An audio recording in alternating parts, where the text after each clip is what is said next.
Alright, welcome back to part 21. Chapter 27. Hopefully I don't get a bunch of outside sources fucking over the recording like the previous one. I'm gonna have to edit those out best I can.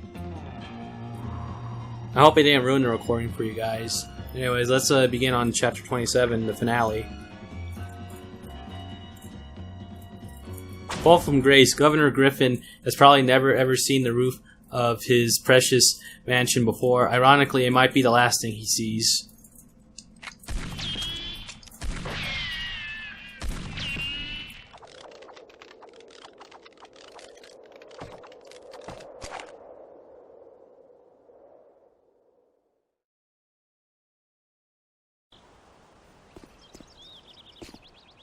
You got no chance, son. Best you just turn around and keep on going. Ain't no shame in cheating death twice. I've got some nitro I found there in the governor's office. You lay down some fire, and I'll take that gate right down. So, you're going to hear a reprisal of the main theme. But you're not going to hear it for very long, because you can kill these guys in like 3 seconds, if you're really good.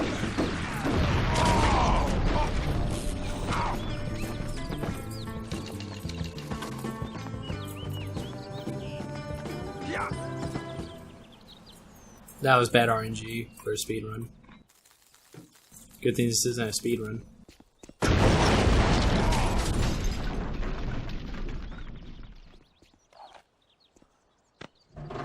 Oh. Oh. Ow. Oh. The best way to help me is to put a bullet in that man's brain. Get going, bounty hunter. Freaking Buffalo Soldier's such a fucking badass that just gets so fucked over in this game. I wish he had his own like spin-off game. You're all fired if you don't stop him. His special ability is to roll around. I'll kill you. Stop, drop, and roll, basically. That's his special ability.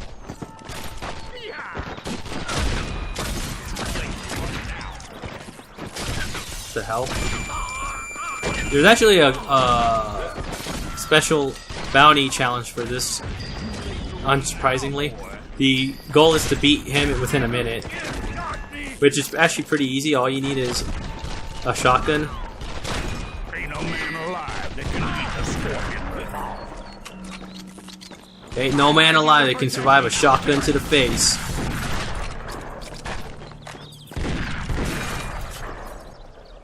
I always regretted what happened back on your daddy's farm, Red.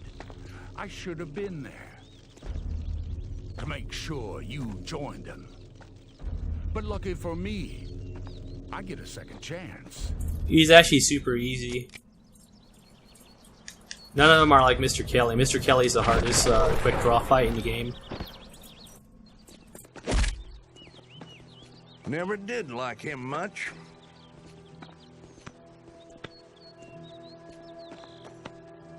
Jack? Well, Red, I'm not saying Griffin didn't deserve it, but he was the governor. I reckon the army will be sniffing around here, and, well, I'd hate to see you hang after all you've done. 5,000 in gold sound like a fair bounty?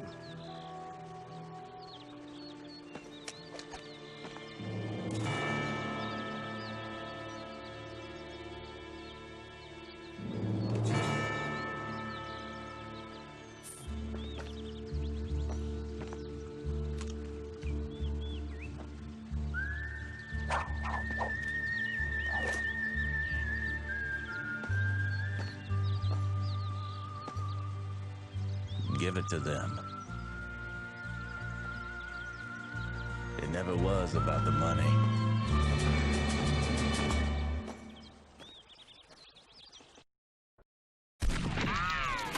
So yeah, that was the final boss. It's very short, but I think it's very well done. Very short and sweet boss. I hope you guys can't hear that in the background. Hopefully I can edit it in post. Anyways, that's it for the video. Let's watch the end credits, and I'll talk a bit more over it. So yeah, this is one of those underrated classics in my opinion. This is one of the most like classic style westerns ever, in my opinion, as far as games go. Like, Red Dead Redemption's good in its own right, but it doesn't. You can't compare it to this. These are apples and oranges. Redemption 1 and 2 to Revolver.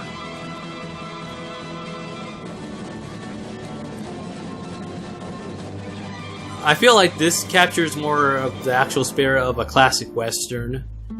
Redemption 1 and 2, they capture more of the GTA formula, you know. Not very surprising, I know. But it's more about the crime drama, and it's more of a revisionist western. This isn't really a revisionist western. Revisionist westerns are great and all, but I don't know. There's never been as much style in Redemption 1 or 2. Like, one thing I'll ask you, the viewers, and anyone else that wants to talk about it, is how many characters do you actually remember from Redemption 1 and 2? Don't just say the main characters like fucking Red and fucking what's his name? Dutch. Besides not Red. Besides Dutch, John Marston, and Arthur. Who do you remember in Redemption 1 and 2, huh? You don't really remember any of the characters in particular.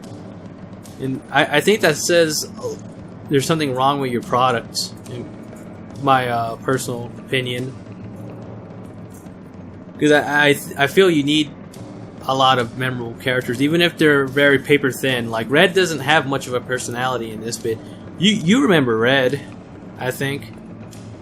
Granted, you did just sit through this entire playthrough with me, but I think Red's memorable even without the, you know, having to, like, sit through and just play the game. I still can't remember her. Who's that lady that rescues you? John Marston at the very beginning. It's hard. I can't remember. And there's just so many characters like that. I can't remember majority of the cast. Granted, you play like a lot of characters in this, but I think I can remember all of them. You know, you got Buffalo Soldier, Diego, Jack Swift, and Red. I'm wondering if there's anyone else I'm missing that you played as in this game. I don't think you do. You play as Young Red as well, but I'm not really going to count that. I think that's stupid to count Young Red along with Old Red or Grown Up Red.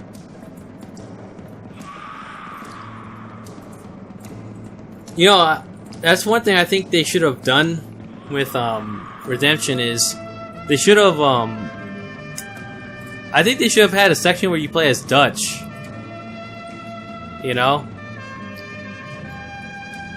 I know there wasn't much to like Diego, it was just a backstory, but you know, they made a whole backstory for like that's basically what Redemption 2 is it's just a whole backstory to what leads up to Redemption 1, you know? Redemption 2 leads to Redemption 1, it's a prequel.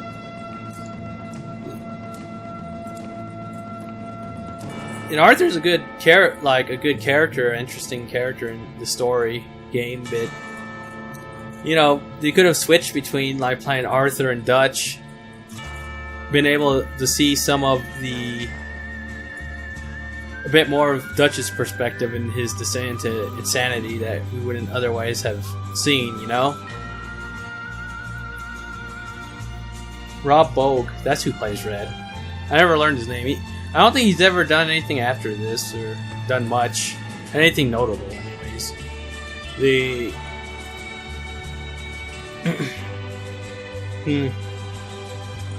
You know, the other thing is, I never liked how Red Dead Redemption 1 or 2 handled the quick draw, as well as how they did the special Deadeye meter. This is more like a Capcom game in that the characters have their own special... That name always gets me. Fucking Gigolo as name. Anyways, Yeah, each character has like their own special, and it usually is like as far as like most of the cast is concerned, it shows a piece of their personality, you know, like who they are. Like, not everyone has like slow-mo like Red, which I never liked, which is why I don't like it in Redemption. Is everyone has the same exact Deadeye. They don't have any personality, you know. Like Anne doesn't have slow-mo. She has explosive shots, and Jack Swift has quick shot, where he just locks on and goes ham on you and blows you to pieces. You know, small touches like that also give your character personalities, how they actually play differently from each other, but they don't have different personalities in how they play. They all just play the exact same in Redemption, more or less, which is disappointing. And what else is there? Oh yeah, I was talking about the quick draw. Yeah, the quick draw is fucking garbage in Redemption 1 and 2. Like these actually feel like puzzles, and like you're trying to outwit the other person outwit or outspeed the person you're fighting. That fight with Mr. Kelly is definitely the hardest like quick draw match in the entire game, and it makes sense because he is the best quick draw character in the game, you know, or in the story. In the sense of the story, he is the best at, you know, picking out you and outdrawing you. You know, he's a lot quicker to the draw than everyone else in the cast, except for maybe Red. But the reason I won with Red wasn't because I was quicker than him necessarily. It's because I knew his weak points and tried to stun lock him. And you just don't get that in Redemption 1 or 2. It's just like, shoot this person and get like a better, like, make sure you line up more deadly shots than this other guy, which is just kind of lame. I mean, this is slightly more than that. The quick draw in Revolver compared to Redemption, it's not just line up all these deadly shots before the other guy. It's slightly more complicated than that. And that slightly more complexity gives it more nuance and more replay value and interest, at least for me. Anyways, that's it for this playthrough series. I hope you all enjoyed it. I'm out. Peace.